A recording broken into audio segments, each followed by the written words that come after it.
This year marks the start of fully implementing the 20th Party Congress outcomes, and we will hold a series of press conferences on that. Leading officials of relevant departments will attend the press conferences to brief you on departments' work related to how they are going to implement the outcomes of the 20th Party Congress, the measures that will be taken. And this series of press conferences is called Embarking on the New Journey, a Government Perspective. Today, we are having the first of this series of press conferences. And today, the focus will be rural revitalization in 2023, which is the theme of the recently released #1 Central Document. Attending today's press conferences are Mr. Tang Renjian, Director of the Office of the Central Rural Work Leading Group, Deputy Director Mr. Liu Huanxin, Deputy Director of the Office of the Central Rural Work Leading Group, and member and administrator of the National Rural Revitalization Administration, Mr. Wu Hongyao, Deputy Director of the Office of the Central Rural Work Leading Group. We will first have Mr. Tang Renjian to brief you on the document. Ladies and gentlemen, good morning. Spring has come, and as always, it is a busy time for farmers. Yesterday, on February the 13th, Xinhua News Agency published the opinions of the CPC Central Committee and the State Council on delivering on the key task of promoting rural revitalization on all fronts in 2023. It is also known as the #1 Central Document in 2023. Into the 21st century, this is the 20th #1 document on work related to development of agriculture, rural areas, and farmers, reaffirming the CPC Central Committee's commitment to strengthening relevant work as well as to promoting agricultural and rural development. I will now give you a brief introduction on the document. First, drafting of the document. Over the past year, under the strong leadership of the CPC Central Committee with Comrade Xi Jinping at its core, we coordinated COVID response with the development of agricultural and rural areas and responded effectively to multiple challenges. China's agricultural sector has been kept stable, and our work on agriculture, rural areas, and farmers served as anchors for maintaining overall economic social stability. First, a bumper harvest in grain production last year. Total grain production last year reached 686.55 billion kilograms, up 3.6 billion kilograms. Cultivation of soybeans and oil palms exceeded expectation, and hog production remained stable. Throughout the year, we've maintained sufficient supply and stable prices for products such as meat, eggs, milk, fruits, vegetable, and fish. Second, we've further locked in gains in poverty reduction. The system to prevent relapse into poverty has continued to be improved. Policies to support industries and employment have been implemented. Risks of sliding back into poverty have been effectively diffused, and relapse into poverty on a sizable scale has been prevented. Third, a steady increase of farmers' income. In 2023, farmers' per capita disposable income reached the 20,000 yuan threshold, standing at 20,133. The real growth rate of their per capita income was up 4.2%, and that rate is higher than the increase in China's per capita GDP and urban disposable income, which went up 1.2 and 2.3 percentage points respectively. Fourth, steady progress has been made in key tasks of rural revitalization. Rural industries continue to grow bigger, rural reconstruction projects have been started, effective governance are showing effects, and reform in rural areas have continued to deepen, maintaining stability and tranquility in rural areas. The 20th Party Congress has drawn up a blueprint for advancing national rejuvenation on all fronts through Chinese modernization. And the goal of moving faster to build up China's strength in agriculture has been put forth in the party Congress document. At the 2022 Central Rural Work Conference, General Secretary Xi Jinping mentioned the need to focus on the strategy of national rejuvenation and elaborated on a number of major theoretical and practical issues, including speeding up the building of a country strong in agriculture, accelerating agriculture and rural area development, and advancing revitalization. This has offered fundamental guidance for our work in 2023. General Secretary Xi Jinping stressed that making a country strong, to make a country strong, we must first make the country's agricultural sector strong, and only a country strong in agriculture can such a country be strong overall.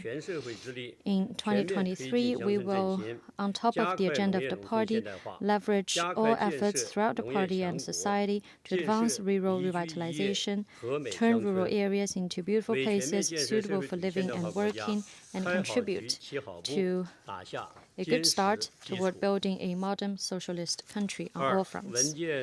Second, key contents of the document. Guided by the speeches of General Secretary Xi Jinping and instructions of the CPC Central Committee and the State Council, the document is in keeping with the guidance provided by the 20th Party Congress. It focuses on building up China's strengths in the agricultural sector as well as rural revitalization. The document combines both short-term with long-term goals. It comes up with concrete and new measures and focus on adhering to the bottom lines that are required in advancing rural revitalization.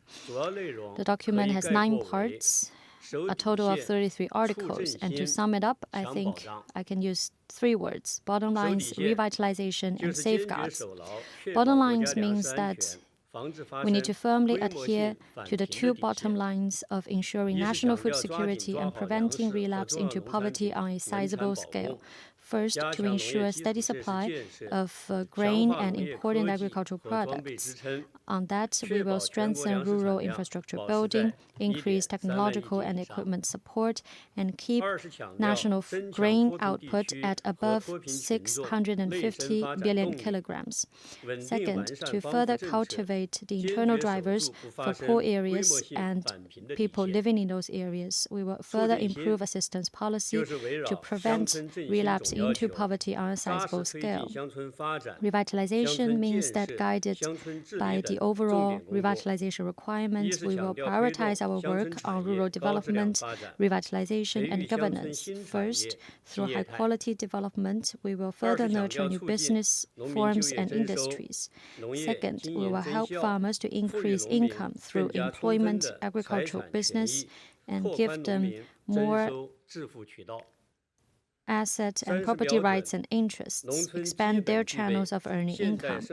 Third, in order to meet the target of building modernized facilities in rural areas, we will continue to turn rural areas into places suitable for working and living. Fourth, we will continue the party-led rural governance system and enhance governance capacity in rural areas. Safeguards means stronger organizational leadership. And on that front, we will continue to provide policy support and institutional innovation and strengthen the party's overall leadership on our work related to agriculture, rural areas, and farmers. Overall, this year's document has put its focus on implementation. It highlights overall planning and targeted measures and policies. It is a list of tasks to be completed this year. It is also an operational manual that will help us to continue advancing rural revitalization. Now, my colleagues and I will take your questions. Thank you. Thank you, Director Tang. Now the floor is open to questions. Please identify your media affiliation. Thank you.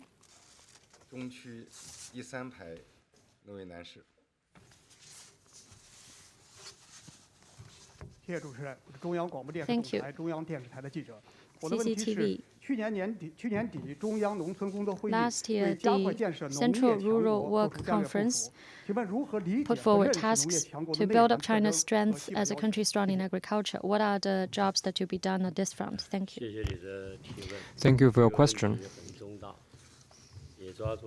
And this question captures the key aspects of this document.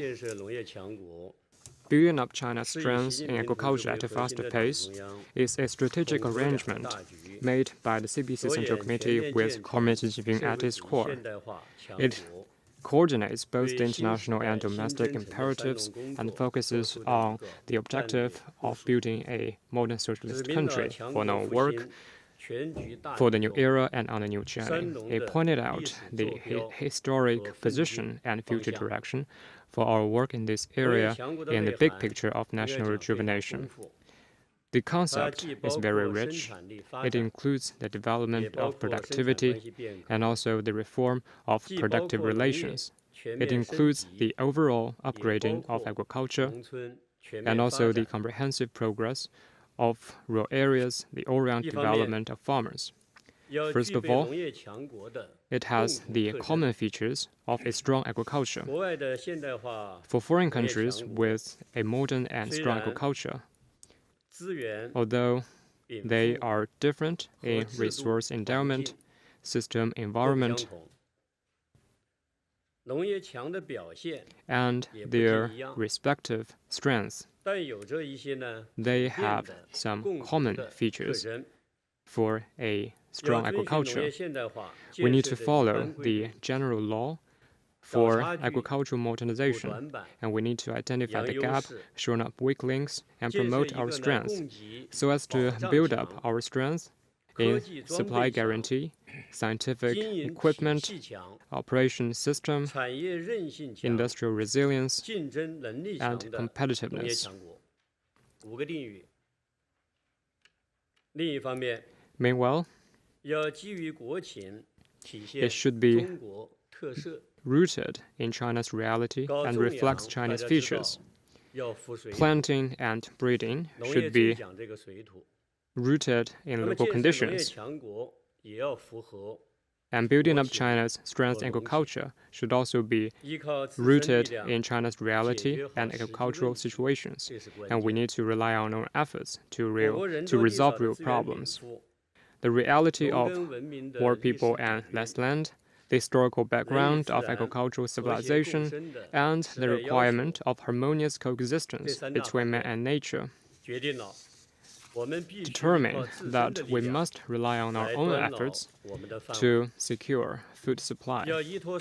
We need to rely on the two-tier management system to develop agriculture, develop the ecological low-carbon agriculture, carry forward the agricultural civilization, and steadily promote common prosperity. And all this have reflected Chinese characteristics and China's reality. And this is how we can embark on a path of agricultural modernization with Chinese features. Building up China's strength in agriculture is a long-term task and systemic project, and we need to apply the appropriate methods and approaches. At first, we need to accurately understand the overall layout of our work relating to agriculture, rural areas, and farmers. Building up China's strength in agriculture is highly consistent with promoting rural revitalization with the same objectives and process.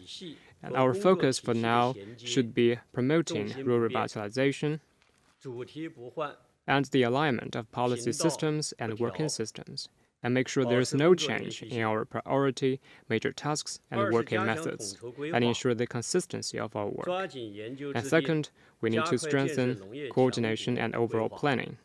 And we need to move faster to formulate a plan for building up China's strength in agriculture, and do a good job in overall planning and systemic arrangement.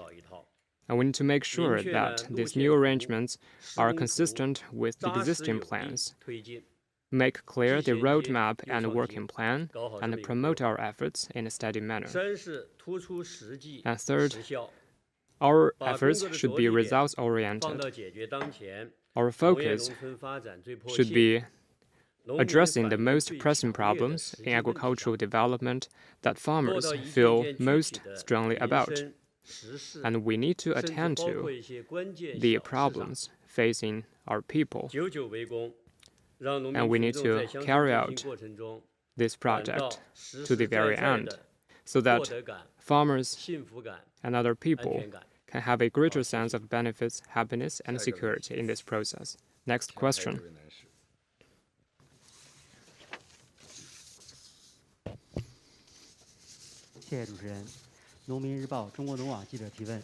Farmers Daily.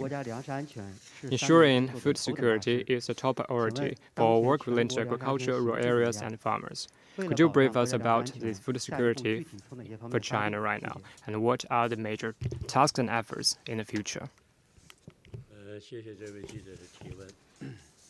Thank you for your question. A country strong in agriculture, to break it down, the number one task is to ensure national food security. You ask about what's the situation we're now facing. Last year,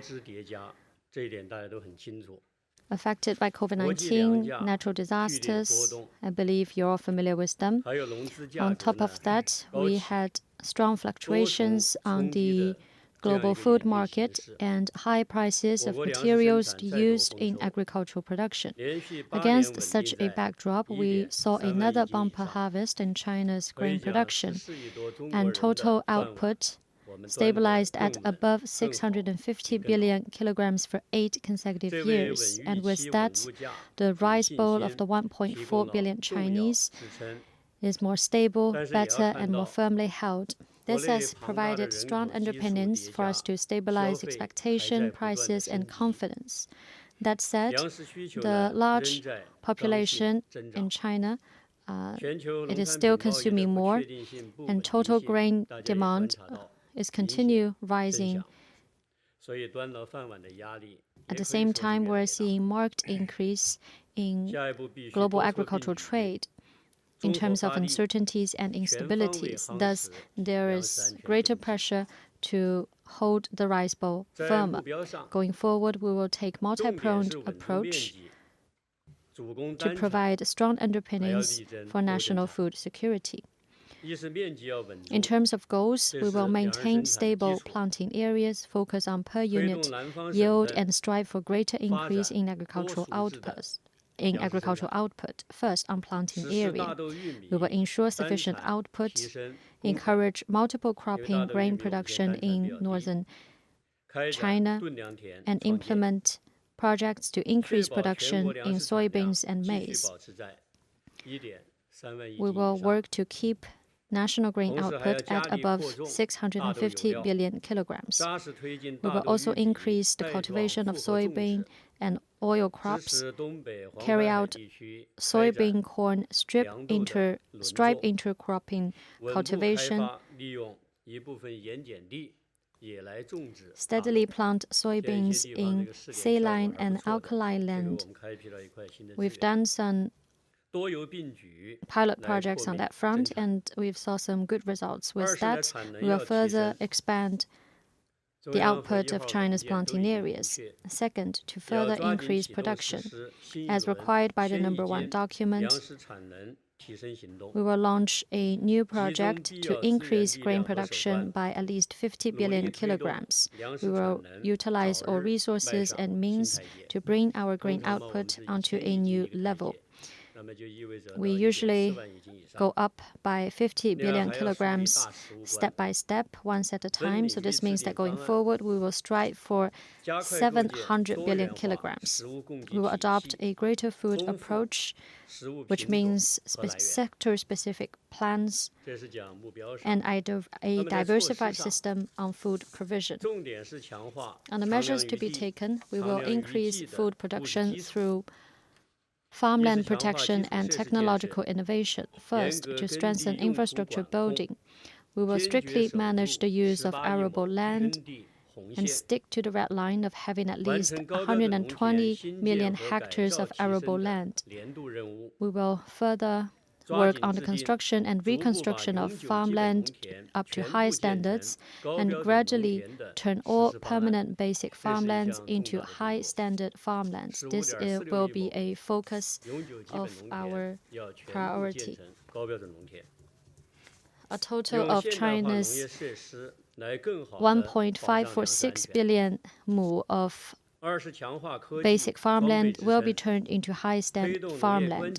Second, a strong underpinning by technology advancement. We will fully implement the seed industry revitalization action plan, enhance our technological self-reliance. We will increase per unit yield, and for every product, we will come up with a comprehensive plan covering the use of land, cultivation, seed, and relevant policies. In doing so, we will increase production and yield through technology application. On policies, our goal will be to further help farmers earn profits and encourage localities to increase grain production. The second point I talked about was the measures we're going to take to increase production through farmland protection and technological innovation. And here, I'm talking about policy guidance, and the key is first profits, second localities. On policy guidance, we will further improve policy safeguards and steadily raise the minimum purchase price for wheat and set a reasonable minimum purchase price for rice, gradually increase subsidies for rice farmers, and roll out policies that will be conducive to soybean collection and storage. We will also gradually expand the coverage of full cost insurance and planting income insurance for rice, wheat, and corn. This will help us to stabilize supply and price. We will also set up a compensation mechanism for main production areas, and as General Secretary Xi Jinping mentioned, concrete measures will be rolled out in this area. We will also provide incentives to major grain-producing counties. Second, focus on implementation. This year, as approved by the State Council, we will allocate grain production tasks to various provinces. We will set mandatory planting areas for different categories of grain. We will strictly assess the performance of provincial level party committees and governments in arable land production and food security. Thank you. Next question, please.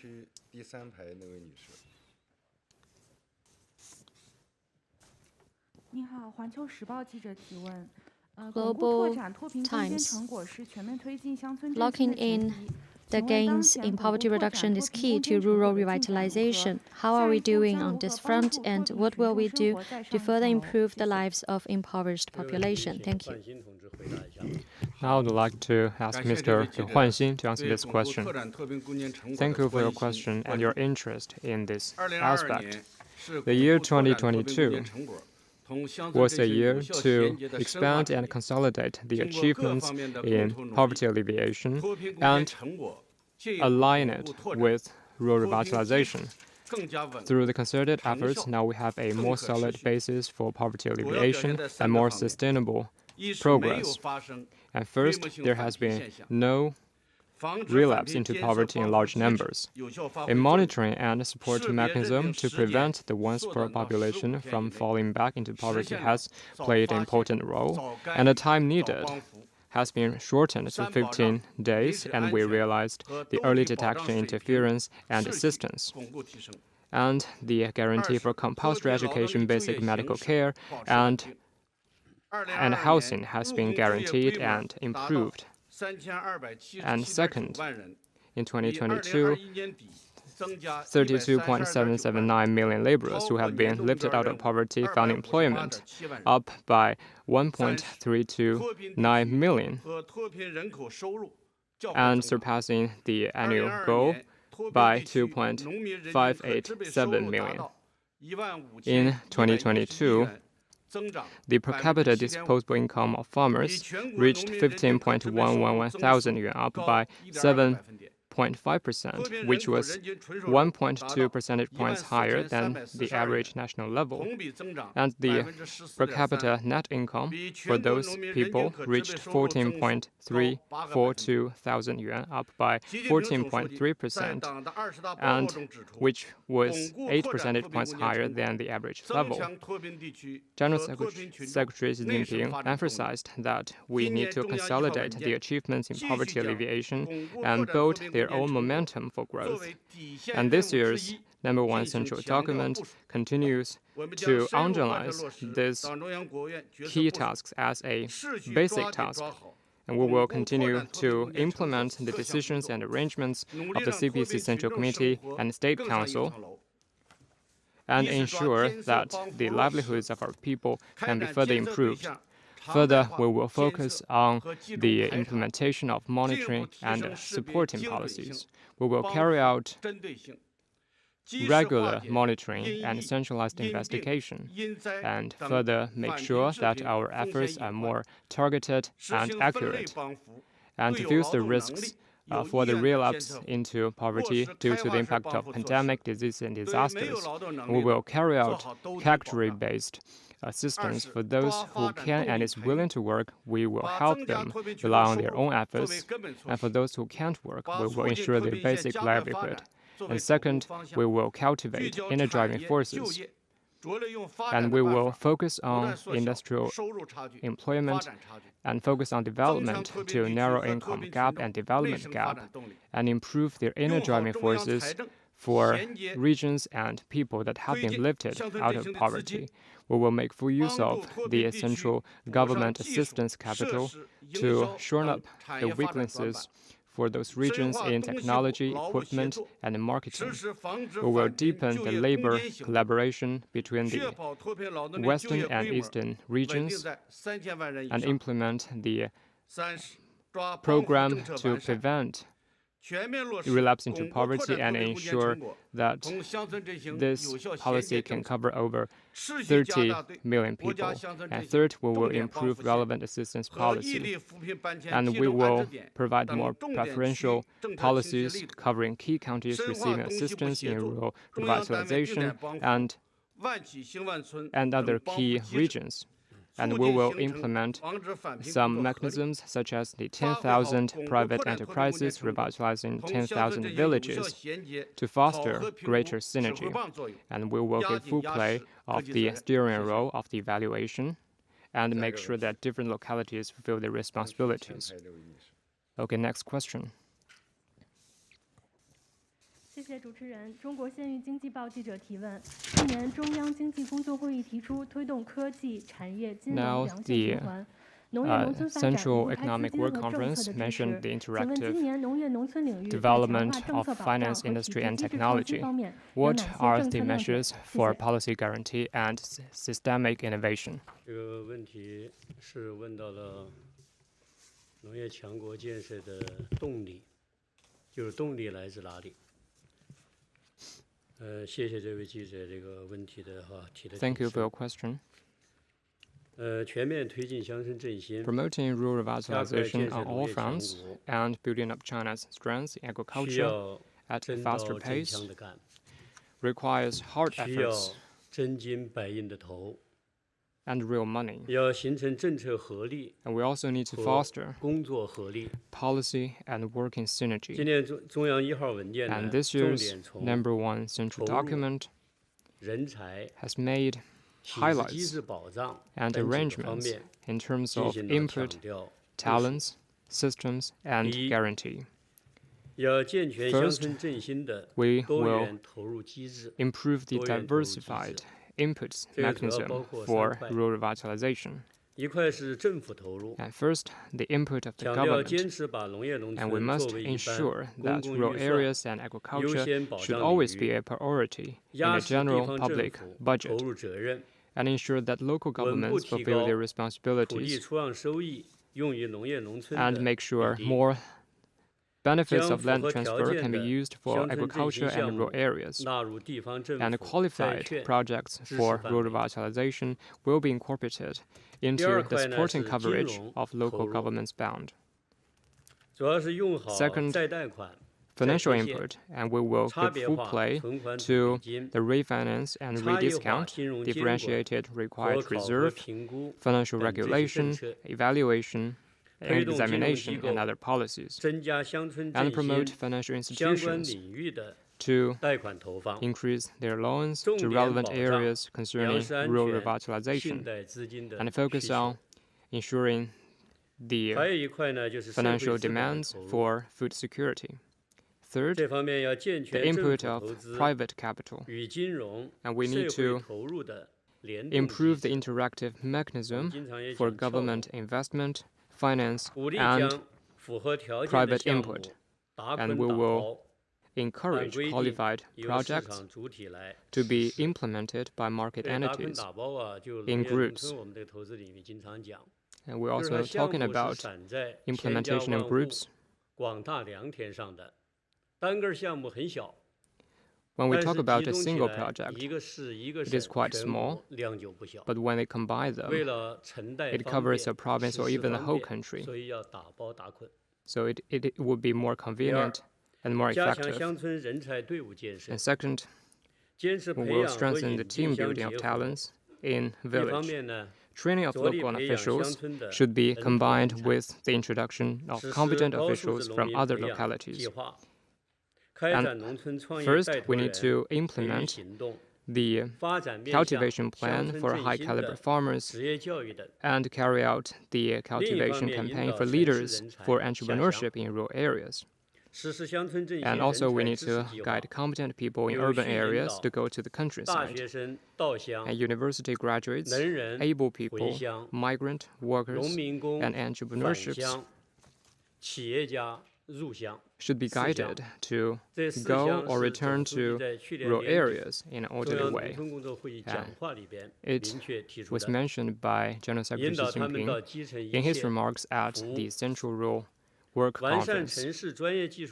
And we will improve the incentive mechanism for professional talents in urban areas to provide services in rural areas on an orderly and regular basis, and give more benefits in terms of promotion and evaluation of professional rank for those who have long serviced in rural areas. And third, we will improve the promotion mechanism for rural revitalization. First, we will comprehensively implement the accountability system for rural revitalization. Party secretaries at province, city, county, township, and village levels must be held accountable for rural revitalization to foster policy and working synergy. And second, we will improve the examination and evaluation mechanism. We will coordinate such evaluation for implementing the strategy of rural revitalization and carry out the relevant examination for consolidating and expanding the results in this area. And we will take party building for rural revitalization as an important content for their party building work for party secretaries at county, township levels.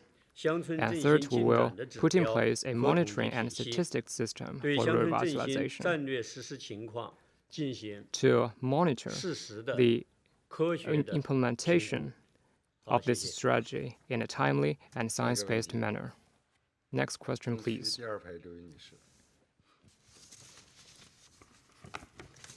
谢谢主持人。中国3农发布记者提问。这些年农民收入实现持续的 In recent years, we have seen a relatively rapid growth in farmers' income, and the gap between urban and rural residents has been narrowed. What are the channels to increase their incomes? What the government will do in this respect? 这个词儿吧是多年都在用。20大和今年中央1号文件用这个词儿。The 20th National Congress of the CPCs and also the number one central document have also mentioned this concept. So we have some new contents and requirements for this old concept. It is a very important question. ensuring supply and increasing farmers' income are the central tasks for our work relating to agricultural, rural areas, and farmers.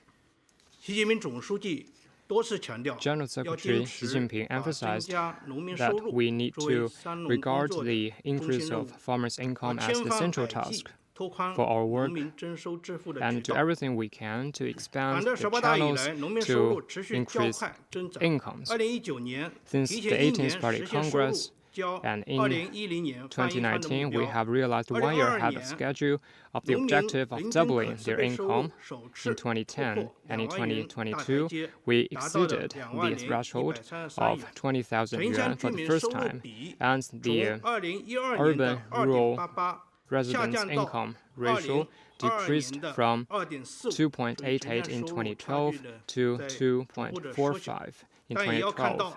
And we should also see that the growth rate and the momentum of the growth of their income have been moderated, and we need to take it seriously and adopt some pragmatic and effective solutions that can offer both short-term and long-term solutions. This is also the focus of this document. There are 4 major aspects. First, stabilizing employment. The wages income accounts for 41.96% of farmers' income, and it is a key contributor to the increase of farmers' income.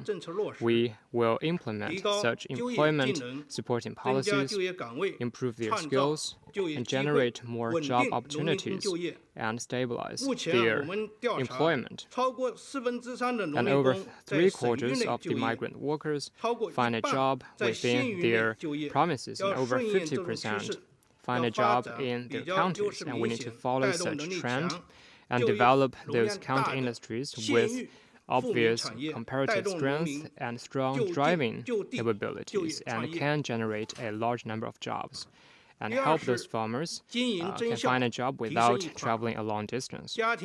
And second, increase the effectiveness of operation. The net operating revenue accounts for 34.63% of farmers' income. Among them, over 60% comes from the agricultural operational income. We will carry out new types of agricultural businesses and guide small agricultural households to carry out socialized service promotion campaign and provide substitute planting and farming, collecting and management to help them save costs, improve their incomes, and better their operation. And third, we will tap the potential of property income. Net property income accounts for 2.53% of farmers' income. We will deepen the reform of rural land system and ensure the confirmation of land use rights, steadily promote the empowerment, and ensure the flexible management rights in an orderly way, so that our farmers can enjoy the dividends of the reform. And fourth, the transfer income. The transfer net income accounts for 20.88% of farmers' income, and it represents an important component for those low-income population.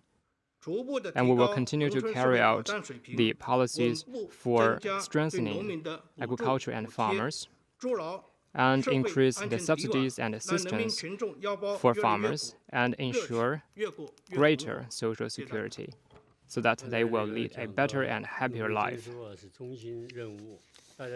And increasing farmers' income is a central task, and food security is a priority task.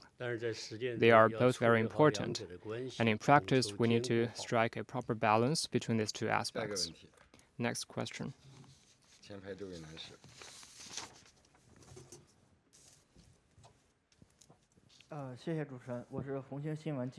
Red Star News. Rural reform is very important for rural revitalization. What are the new tasks and new requirements for revitalizing rural reform and resource factors? This year's number one central document emphasizes two drivers. First is innovation, and second is the reform or system institutional innovation. General Secretary Xi Jinping emphasized to expedite the building of a stronger culture, we need to add momentum and vitality to reform.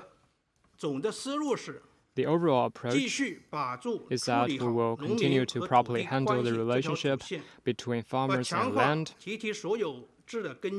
and ally strengthening the foundation of collective ownership, safeguarding and realizing the rights of farmers' collective members with activating resource elements, so as to improve the separation of rights and interests over rural collective assets, so that our farmers can share more outcomes in the reform.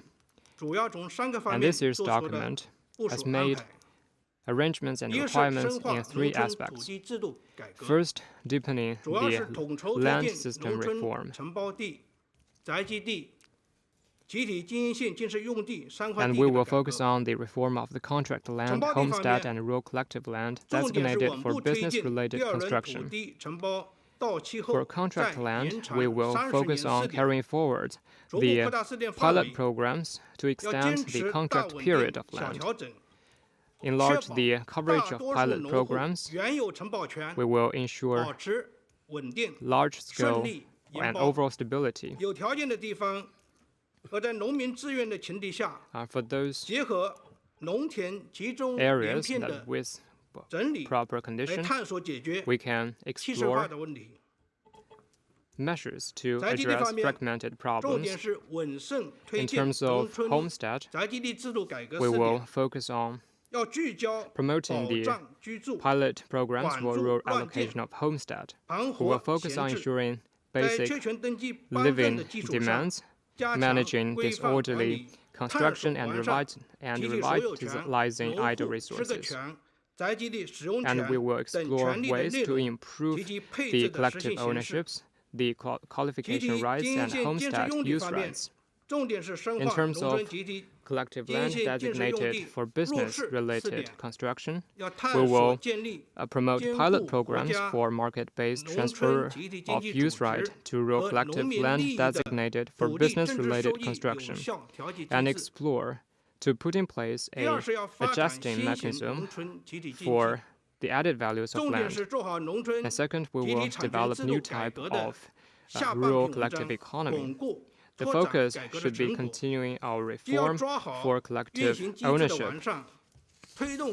We should both improve the operation system and mechanism, and also put in place an operation mechanism with clear property relations, science-based governance framework, prudent operation model, and reasonable distribution of earnings. And we will also need to explore diversified development channels, such as resource contracting, rental property, intermediate service, or equity participation of capital. And at the same time, we will improve the regulation system for collective assets and ensure the rights of members to know, participate, and supervise. And third, the connected development for counties, urban area, and rural areas. Counties are the basic units for economic and social development of the country and has huge potential in expanding domestic demand and building a new development paradigm. More and more people have moved out of their rural areas and worked or lived in their counties. A total of 910 million people are now living in urban areas, and nearly one-third of them are living in counties or county-level cities. We need to follow such trend and improve the mechanisms and policy systems for urban-rural interconnected development, ensure unimpeded flow of factors, and ensure coordinated development of counties, cities, and countryside, and facilitate the transfer from migrant workers to citizens, and build counties into the important bounds that can connect the agriculture and industry and urban and rural areas. I want to emphasize that about the new type of rural collective economy, it has been carried out for many years. And there was no precedent for doing this job. Now we have the requirements, that is a clear property relations, science-based governance framework, prudent operation model, and reasonable distribution of earnings, and how to develop such economy. There are also 4 ways: resource contracting, rental property, intermediate service, or equity participation of capital. And this is the channels to develop this kind of economy. Next question, please.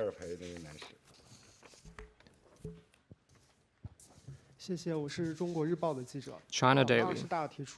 The 20th National Congress of the CPC emphasized that we need to build a livable and beautiful country. What are the new arrangements in this document? Thank you for your question. General Secretary Xi Jinping stressed that turning rural places into places that are suitable for working and living is a must for a strong country. And moving from beautiful countryside to beautiful rural areas suitable for working and living have added new substances and objectives to rural construction. This means that in carrying out rural construction, we will lay equal emphasis to both enhancing the local conditions for residents as well as cultivating the environment and values. We will pursue both material as well as ethical and cultural advancement. This is #1 document rolled out specific measures to promote rural areas. It focuses on both physical facilities and improving governance. First, on physical facilities. The 20th Party Congress has mentioned that ensuring modern living conditions in rural areas is one of the development goals to be achieved by 2035. Last year, the General Office of the CPC Central Committee and the State Council introduced the Action Plan on Rural Construction. We will focus on improving rural living conditions, infrastructure, and basic public services, and on that basis, orderly advance the building of 3 systems. First, a system to strengthen overall planning. Based on the current urban-rural structure and types of rural communities, we will advance the building of infrastructure as well as public services. Our focus will first be on inclusive, basic, and bottom-up livelihood improvement, and prioritize projects that can not only make people's lives more convenient, but can also improve production. Second, to improve customs. We will further preserve the local features of rural areas and at the same time blend in modern elements. This is to make sure that rural areas have both a traditional flavor and modern facilities to keep its sense of history and traces of time, while at the same time preserve its tradition and customs. Third, to enhance farmer participation, we will listen to the wishes of farmers, what projects to be built, how to build, and how to manage them.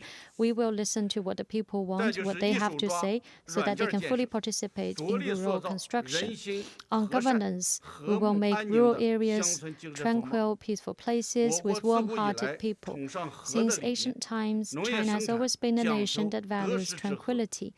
In farming, what's the most important is the right timing and the right place, and rural lifestyle is all about kindness and a tranquil environment. And for rural residents, their lives is based on the natural endowment and seasonal conditions. So these values will guide our work in rural construction to bring our people closer and to ensure that rural areas are tranquil with warm-hearted people.